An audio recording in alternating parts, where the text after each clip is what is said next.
Okay, this is the final lesson in Unit 4. Unit 4 is called Congruence. This is the final lesson. The lesson is called Bisectors, Medians, and Altitudes. Okay? So one definition to start, a perpendicular bisector.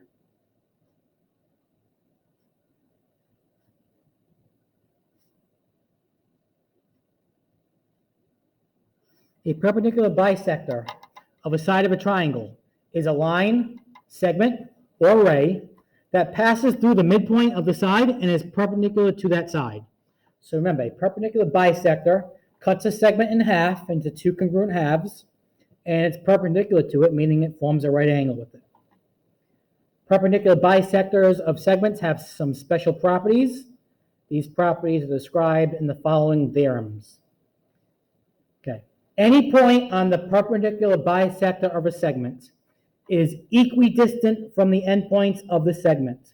So for example, let's say that this vertical line is the perpendicular bisector of CD, because you can see you have the right angle right there, and you have this half congruent to that half.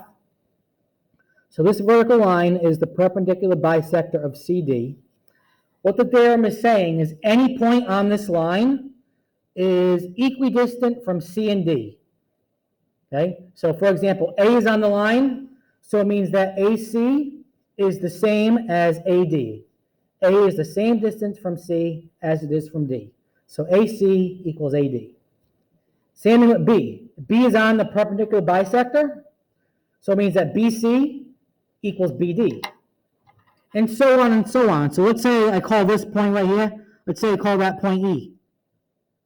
Since it's on the perpendicular bisector, and it means that EC equals ED. Okay? And the converse is also true. If you know a point is equidistant from the endpoints of a segment, then it has to lie on the perpendicular bisector of that segment.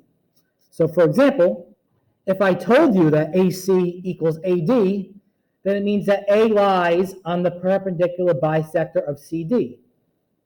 Same thing with point B. If I told you that BC equals BD, then it means that B lies on the perpendicular bisector of CD. And again, I can extend that with any point I want. So let's call this point, let's do point F this time. If I told you that FC equals FD, then it means that F is on the perpendicular bisector of segment CD. Okay. So since a triangle has three sides, then it means that there are three perpendicular bisectors in a triangle. The perpendicular bisectors of a triangle intersect at a common point. Okay? So in general, whenever you have three or more lines that intersect at a common point, the lines are called concurrent lines. In general, that's what they're called. In general, whenever you have three or more lines that intersect, the lines are called concurrent lines. And the point of intersection is called the point of concurrency. That's all in general. In general, whenever you have three or more lines that intersect, they're called concurrent lines, and the point that they intersect at is called the point of concurrency. Okay? Now we're going to get specific. The point of concurrency of the perpendicular bisectors of a triangle, that has a special name. That's called the circumcenter.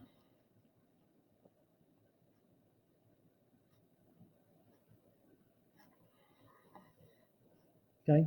So the point where the point of concurrency, so the point where the three perpendicular bisectors of a triangle intersect, that's called the circumcenter. And that leads us to the circumcented theorem. Okay? Here's the circumcented theorem. The circumcenter of a triangle is equidistant from the vertices of the triangle. Okay? So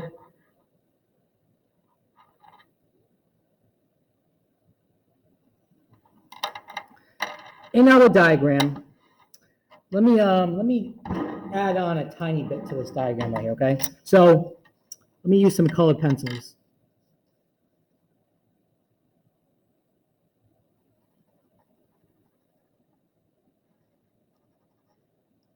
So in blue, that line in blue, that's a perpendicular bisector. me do another perpendicular bisector in orange. Just give me 1 second.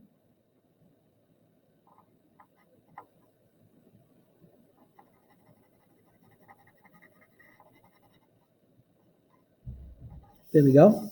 Okay, so I just drew in 2 perpendicular bisectors, one in blue, one in orange. And let's draw in the third perpendicular bisector. I'll do that in purple right here.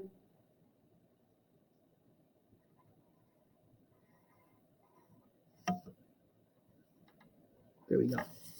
Those are the 3 perpendicular bisectors of that triangle. Okay.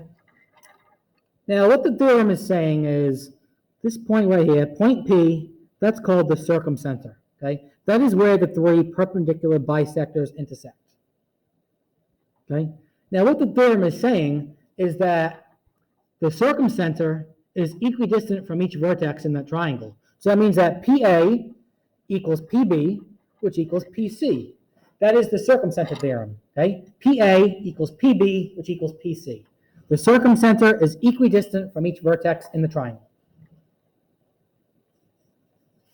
Now we have one proof we're going to do right now. Example 1, one proof. Okay. Given segment PX bisects angle QPR.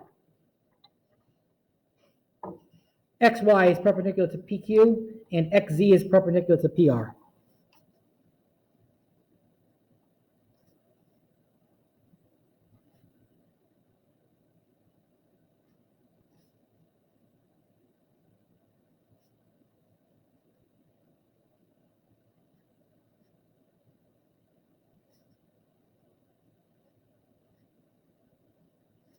Prove that XY is congruent to XZ.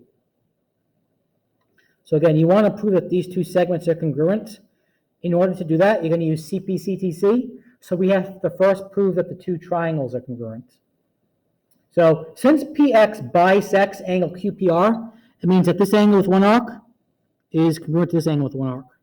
So I'll say angle YPX is congruent to angle ZPX. Definition of angle bisector.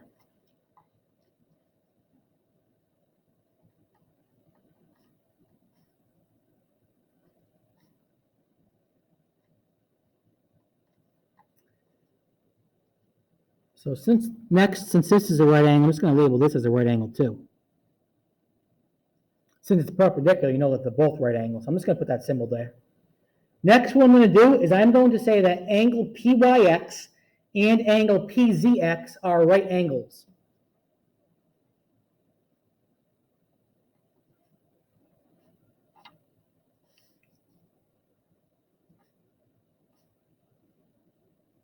Definition of perpendicular.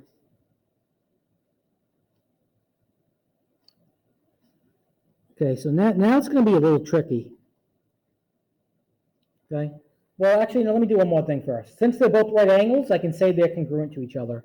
So I'm going to say that angle PYX is congruent to angle PZX because all right angles are congruent. Why am I doing that? So a common misconception is to think that just because you have right angles, that it's going to be a hypotenuse leg proof. That's not always the case. Just because you have the right angles does not mean you're going to use hypotenuse leg. And in fact, we cannot do that for this one because we don't know if any of the legs are congruent. So this is not a hypotenuse leg proof, okay? Not a hypotenuse leg proof. What I'm going to do next is I'm going to use the reflexive property of congruence. I'm going to say that PX is congruent to PX.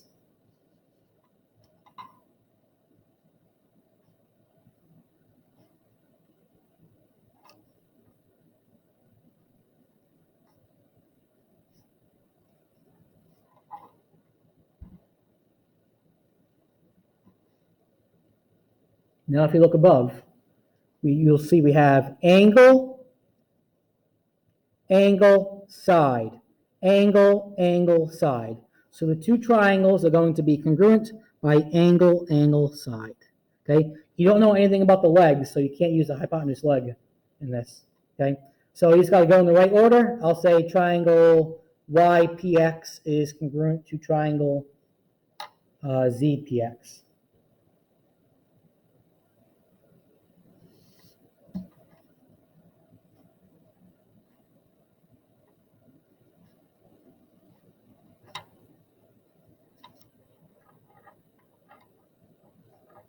And now, since I have that, I can prove what I had to prove.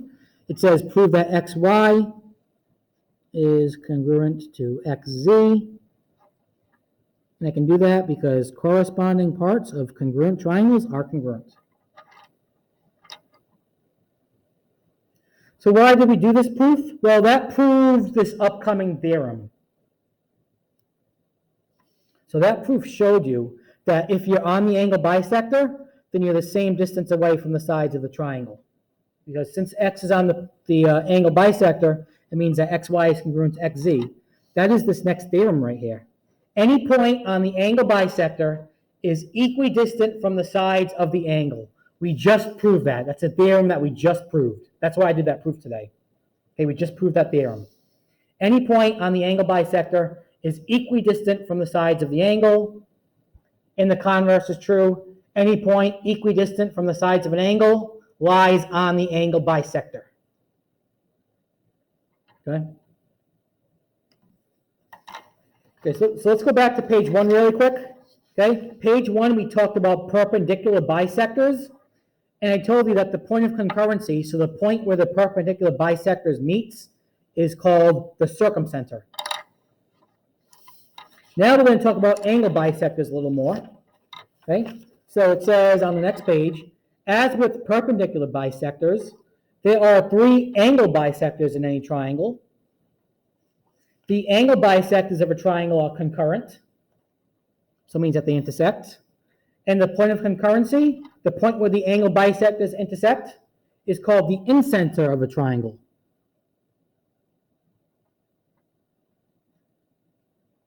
Incenter. So going back to page 1, the point where the 3 perpendicular bisectors intersect is called the circumcenter. And the point where the 3 angle bisectors intersect is called the incenter. And that leads to the Incented Theorem. So let me draw this really quick. I'm going to draw this, okay? So there's 3 angle bisectors. Let me just draw them in color so you can see them better. So in blue,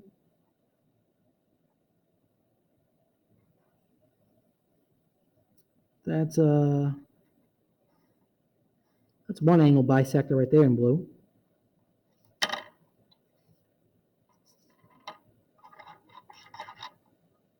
Let me draw another angle.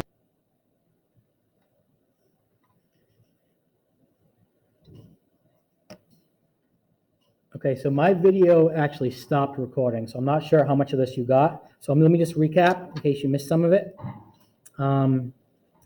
Again, sorry, I've been having tech issues at the high school today, and I'm not sure what's going on with this. I actually recorded the video once already and didn't go through. So the incenter is where the perpendicular bisectors intersect. Okay, so you have 3 perpendicular bisectors, one in blue, one in orange, one in purple. The point where they intersect is called the incenter. Okay, so I have 3 perpendicular bisectors, one in blue, one in purple, one in orange. The point where they intersect, that's called the incenter. And the Incented Theorem says that the incenter of a triangle is equidistant from the sides of the triangle.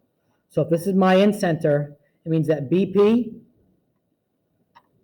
means that PX equals PY, which equals PZ, okay? The Incented Theorem, the incenter is the same distance from all 3 sides of the triangle. So PX equals PY, which equals PZ.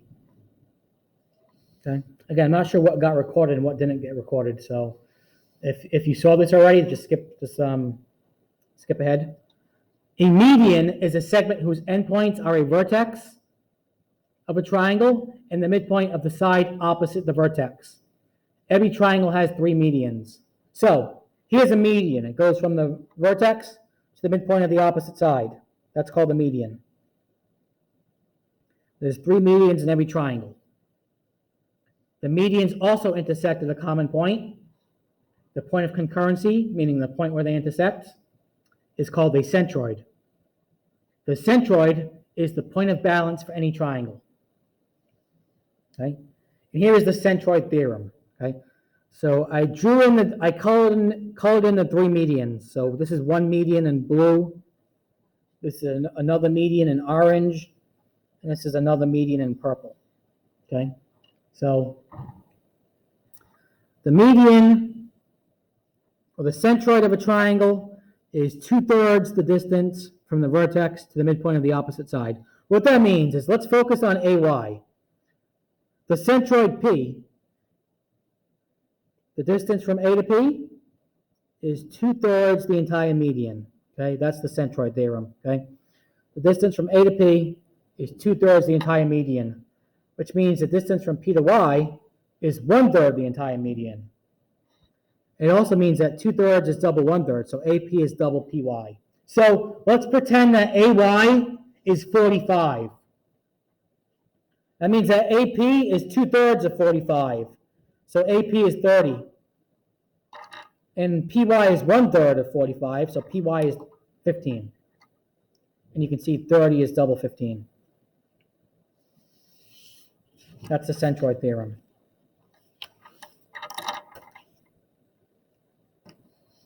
Okay, so here's a problem about centroids.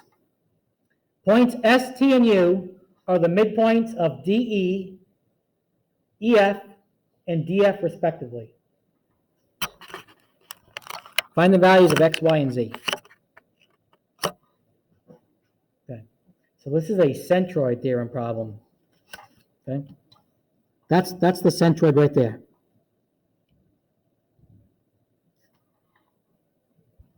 Okay. Let's focus on X first, okay? If DA equals 6, what does AT equal? Think about that for a minute. If DA equals 6, and DA is 2/3 of DT, what does AT equal? The answer is 3. There's two ways to think about that, okay? Since this is 6, AT is half of it because it's 1/3 of the entire median. This is 2/3, so AT is 3. The other way to think about it is if this is 6, the entire median has to be 9, and then 9 minus 6 can get you 3. But I like to just think about it, if this is 6, this is half of 6, so this is 3. Okay? So what I'm going to do is I'm going to say that 2x minus 5 equals 3. Solve that for x. 2x equals 8, x equals 4.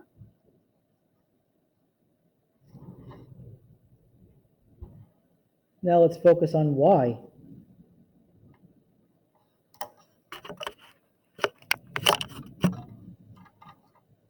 If AU equals 2.9, that means that EA has to equal 2 times 5.9. 2 times 2.9. So it means that EA has to equal 5.8.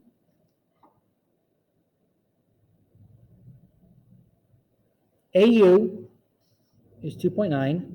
That's 1/3 the entire median. EA is 2/3 the entire median. So EA is 2 times 2.9. EA is 5.8, and that's Y.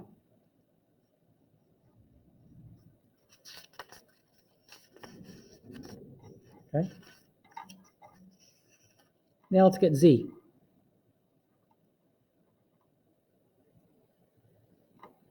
Okay, so for Z, we're going to focus on this median. If AF equals 4.6,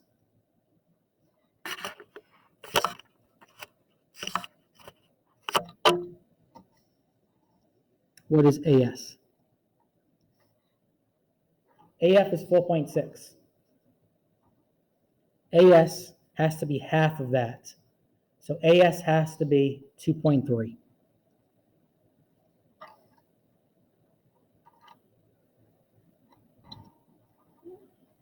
That means that 4Z has to equal 2.3.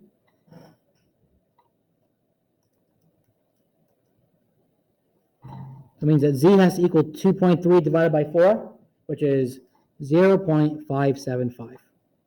That's not the only way to do that problem. That's how I'm going to do it.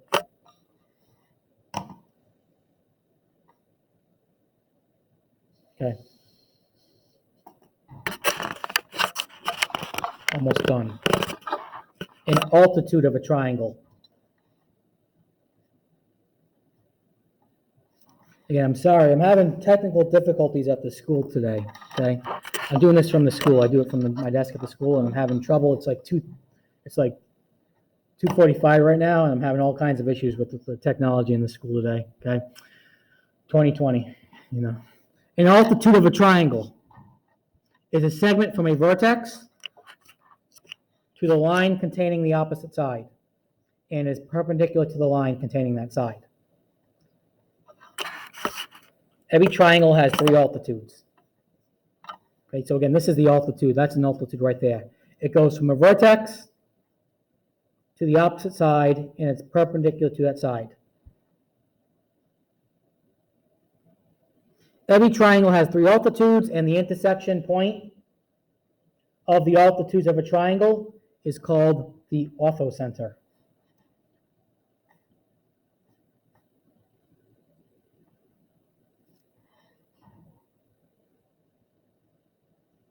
So so that's one altitude.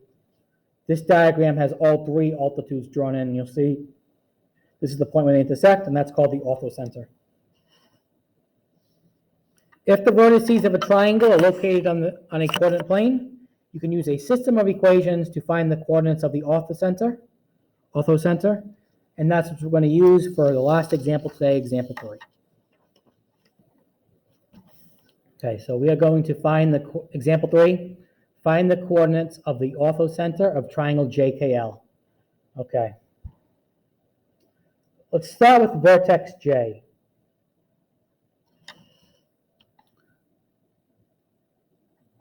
I'm going to say find the equation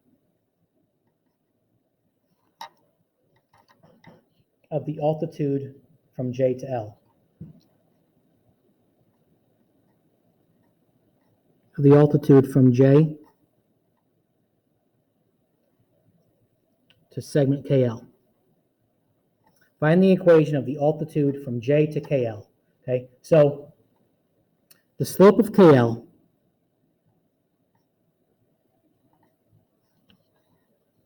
is negative 1/3.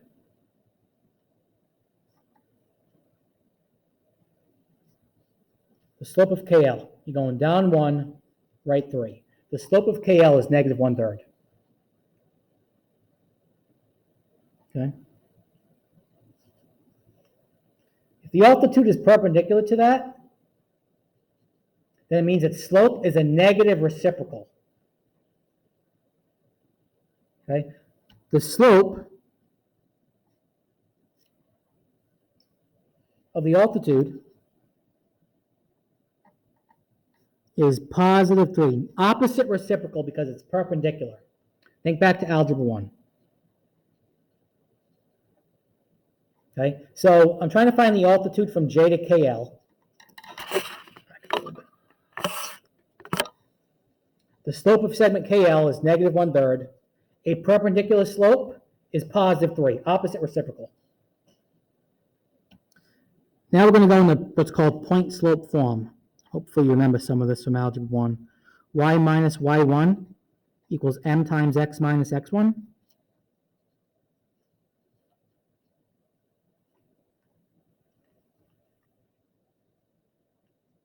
Okay, so what I'm going to do is I'm going to use point J in my slope of the altitude. Y minus y1, which is 3, equals m, which is 3, times x minus x1, which is 1.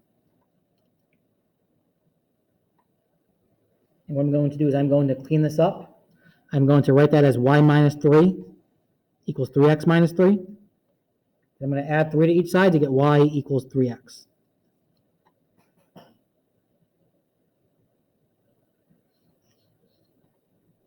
Now we're going to do the same exact thing from K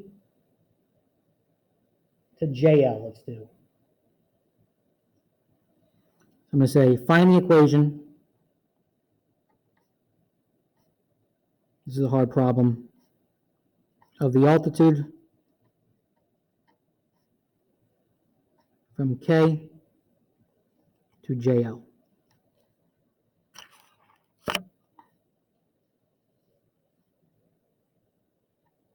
Okay, what is the slope of JL?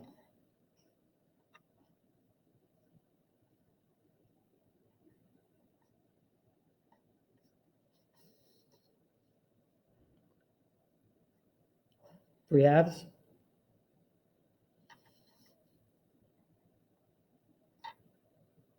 So the slope of an altitude is perpendicular to it, so opposite reciprocal, negative 2/3.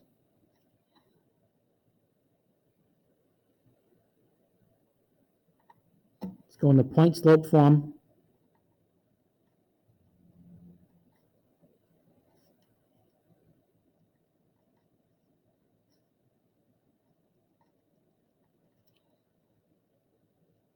And I'm going to use point K, which is 2, -1, and my slope of negative 2/3. So y minus y1, so y plus 1,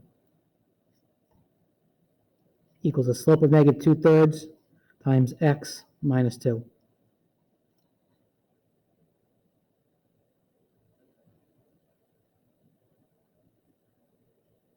So y plus 1 equals negative 2/3 x plus 4/3. Let me subtract the 1 on each side and get y equals negative 2/3 x plus 1/3.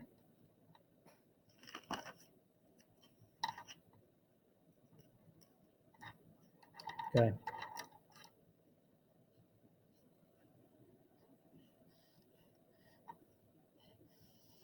So this is my system of equations. We have to solve that system of equations. I'll do that over here. So we have y equals 3x. That was from this one. And we have y equals negative 2/3 x plus 1/3.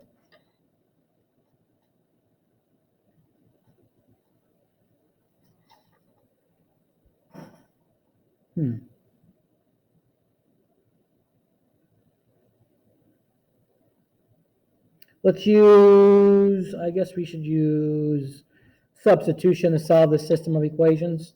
Okay? Substitution. Think back to algebra 1. You're going to do 3x equals negative 2/3 x plus 1/3. Solve this for x. I'm going to multiply everything by 3 to get rid of the fractions. So I get 9x equals negative 2x plus 1. Add 2x to each side. 11x equals 1. X equals 1 over 11.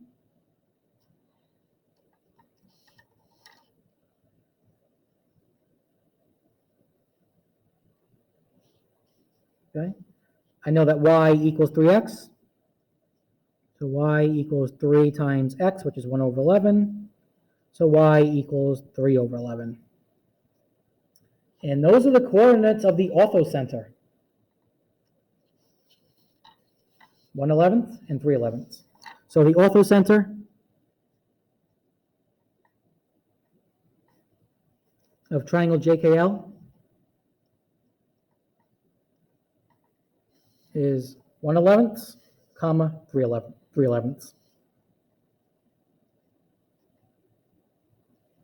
Sorry about the tech difficulties. I was having problems with the video at the high school today.